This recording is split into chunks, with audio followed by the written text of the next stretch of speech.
ডাক্তারবাবুরা কিসের জন্য? একটা বাচ্চাকে মারার জন্য ডাক্তারবাবু এখানে আছে? সুপার কি এই জন্য আছে? কোচবিহার এমজেএন হাসপাতালে নিরাপত্তা রক্ষীদের বিরুদ্ধে বাধা দেওয়ার অভিযোগ, উত্তেজনা চত্বরে। কোচবিহারের এমজেএন হসপিটালে রোগীর আত্মীয়দের প্রবেশে বাধা দেওয়ার অভিযোগ উঠল হাসপাতালে দায়িত্বে থাকা নিরাপত্তা রক্ষীদের বিরুদ্ধে। ঘটনাকে কেন্দ্র করে হাসপাতাল চত্বরে উত্তেজনা সৃষ্টি হয় এবং শুরু হয় বচসা। অভিযোগ, রোগীর আত্মীয় পরিজনেরা হাসপাতালে ঢুকতে গেলে নিরাপত্তা রক্ষীরা তাদের আটকে দেন। এরপর উভয় পক্ষের মধ্যে তর্ক বিতর্ক শুরু হয়। পরিস্থিতি সামাল দিতে ঘটনাস্থলে পৌঁছায় পুলিশ। দুপক্ষের বক্তব্য শোনে এবং বিষয়টি খতিয়ে দেখার আশ্বাস দেয়।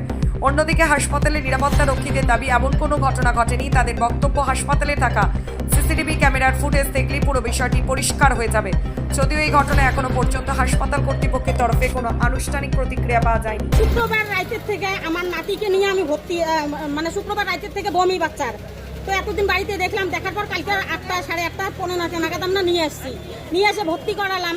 তো রাতে স্যালান ঠেলান দিল। এখন আজকে ডাক্তারবাবু আল্ট্রাসাউন্ড লিখছে, তো সোনোগ্রাফি লিখছে। সোনোগ্রাফি হলো 12টার দিকে, মানে 12টা। তো আল্ট্রাসাউন্ড হইলো, হওয়ার পর এখন বাচ্চা খিদে ছটফট করতেছে। ডাক্তারের রাউন্ড হয়ে গেল। এখন সিস্টার দিদিদের জিজ্ঞাসা করলাম, দিদিরা বললো একটু ভাত ঠাটাই না বাচ্চাটাকে খাওয়াও। বাচ্চা মানুষ খিদে পাইছে, 3.5 বছরের বাচ্চা, মাছ দুধ দিয়ে পেট ভরে না এতটুকু বাচ্চার। তারপরে আমি বাইরে গেলাম, টিকিটও নিয়ে গেছি, যদি উঠতে না দেয় নিয়ে ভাত। অতক্ষণ আমার মেয়ে ভাত নিয়ে আসলো, তো আমি আর ওদিকে দোকানে না যাই, ওই ভাতটা নিয়ে রিটার্ন হয়ে আসলাম। আজকে দিদিদের রিকোয়েস্ট করলাম যে দিদি আমি ভাতটা নিয়ে বাচ্চাটাকে খাওয়াবো, ছোট বাচ্চা, আমি বাচ্চাটাকে খাওয়াবো, আমাকে ঢুকতে দেন। আমি চোখের জল ফেলে দিচ্ছি, আমাকে ঢুকতে দেন। বলতেছে না, ঢোকা হবে না। এখনো কি সুপার আছে, ডাক্তারবাবু রাউন্ডে আছে? তাহলে ডাক্তারবাবু কি বাচ্চার জন্য আছে না ওনারা এখানে ঢুকতে না করার জন্য আছে? ডাক্তারবাবুরা কিসের জন্য? একটা বাচ্চাকে মারার জন্য ডাক্তারবাবু এখানে আছে? সুপার কি এই জন্য আছে? দাঁড়াও, সুপার কি এই জন্য আছে? যে বাচ্চাদের সেবা করার জন্য। তাহলে ভাতটা আজকে সারাদিন বাচ্চাটা না খায়, কয়দিন থেকে? আজকে শুক্রবার রাতের কথা। তাহলে আজকে সারাদিন বাচ্চাটা না খায় আছে। বাচ্চাটার কি পরিস্থিতি হয়েছে? আমার কি হয়েছিল ঢোকার সময়? কি হয়েছে ঢোকার সময় আমি অনেক রিপোর্ট করলাম যে ভাতটা আমি নিয়ে যা খাওয়াবো, বাচ্চাটাকে খাওয়াবো, দিদি আমাকে ঢুকতে দেন। আমি দিদি বলেই ডাকছি, দিদি আমাকে ঢুকতে দেন, বাচ্চাটাকে ভাত খাওয়াবো, না খেয়ে আছে, আল্ট্রাসাউন্ড হয়েছে, এটাও বলে দিলাম। বলে না, কোনোতেই ঢুকা হবে না।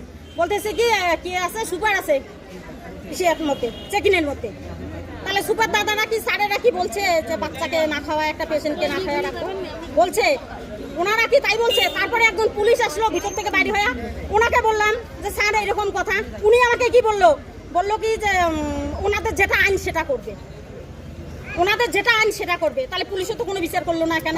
তারপরে কি আপনারা ঢুকতে পেরেছেন? না, ঢুকতে পাইনি। ওই যে ভাতের বাটি ওখানে পড়ে আছে, জলের বোতল পড়ে আছে। ওনারা ভিতর থেকে ওই উল্টো সিধা উনি বললো যে আমার স্বামী অসুস্থ, আমি যাবো স্বামীর কাছে, একটু দেখা করে আসি। বলে না, যাওয়া হবে না, 7টা শুন তোমার স্বামী মারা যাক, 7টা শুন যাবা তোমার স্বামী মারা যাক। কেন এই কথা বললো?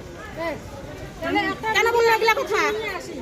মানে একটা গন্ডগোলের কথা শুনতে পেরেছি, মানে সেটা কি হয়েছে? আমাদের কোনো গন্ডগোল নাই, গন্ডগোলটা ওরাই বাজাইছে। আমাকে যে ঢুকতে তো ভাতটা নিয়ে এতটা হইতোই না।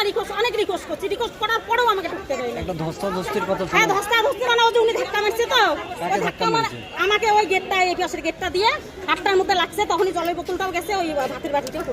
কে ধাক্কা মারছে? ওই যে ওইখানকার সিস্টার না কি আছে, কে তালাগুলা। এই কাকিমাকে বলছে ওনার স্বামী মারা যায়। আমার নাম কৃষ্ণা রবি দাস, বাড়ি ছাগলবেড়, পোস্ট ছাগলবেড়, থানা পূর্ণিবাড়ি, জেলা কুচবিহার।